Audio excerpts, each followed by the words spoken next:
Hello everybody and welcome back to CNS Corvettes. This is Lyle with his Friday podcast. I know I've been absent for the last couple of weeks, but that's because I have been inundated with customer work. That's a good thing for my business, but today I actually planned ahead this week and set all this stuff out so we can go over one of the basic problems that all Corvettes have, okay? Today we're going to talk about power window regulators. And there are a bunch of different kinds. In fact, today we're only going to cover C3 power windows and C4 power windows. Next week we can do C5 and C6 because there's more to cover with that. So, problem areas in C3 power window assemblies. This is a third generation power window assembly. Motor bolts on here. This gear is part of the motor. It drives this gear, which moves everything up and down.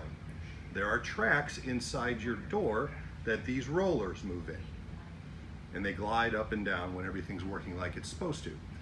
Problem areas that you see develop with these are, these rollers get stiff. This is a good example. This one doesn't really want to roll freely, okay?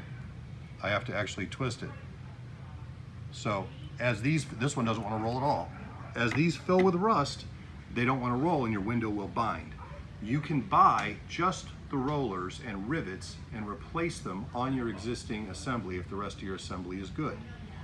One of the other things that goes bad frequently is the metal teeth on what we call the fan gear here get ground down to basically nothing with years of use, and if something has not been installed tightly enough, this gear will chew up this tooth and you'll have blank spots which will make your window jump, skip, and not want to do what it's supposed to do. You can replace this gear. They actually make a replacement kit for it. However, if you get to the point where that's bad, I highly recommend you just go buy a brand new assembly. They're available, made in the USA, for about 160 bucks. And that's all new rollers, all new gear, all new everything, so you don't have to worry about replacing things later on. It's all fresh, all right at the beginning.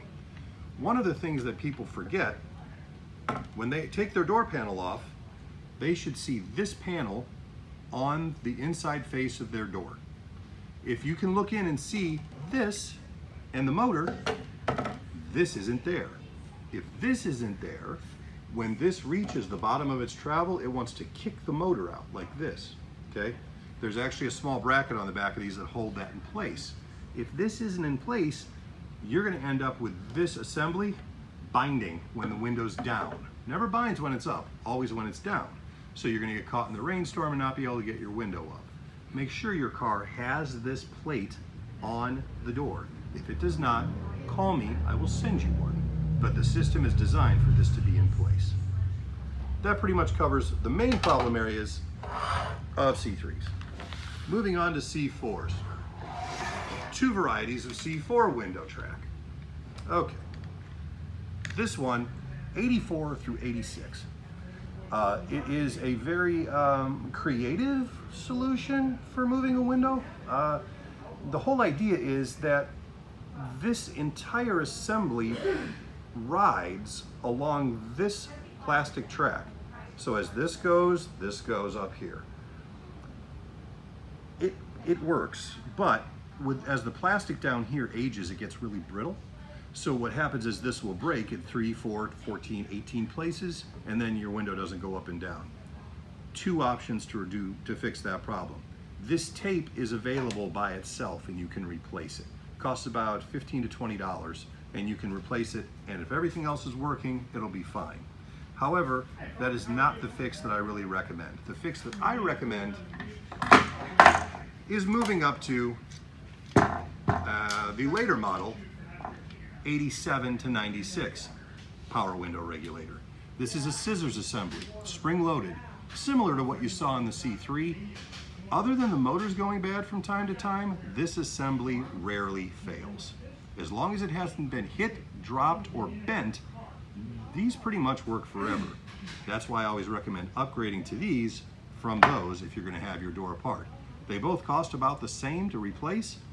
Might as well go with the better one. I have nothing bad to say about this unit. It worked really well. And then they decided when they went to C5 to start just using cables crossed over each other, which we'll get into next week. The one Achilles heel that this system has really doesn't have anything to do with this assembly. The way they designed this especially from 92 to 96, at the front of your door glass, there's a little plastic guide. This guy right here, okay? What happens, this keeps your window, and there's a rod that runs through here, and it keeps the window going up and down straight.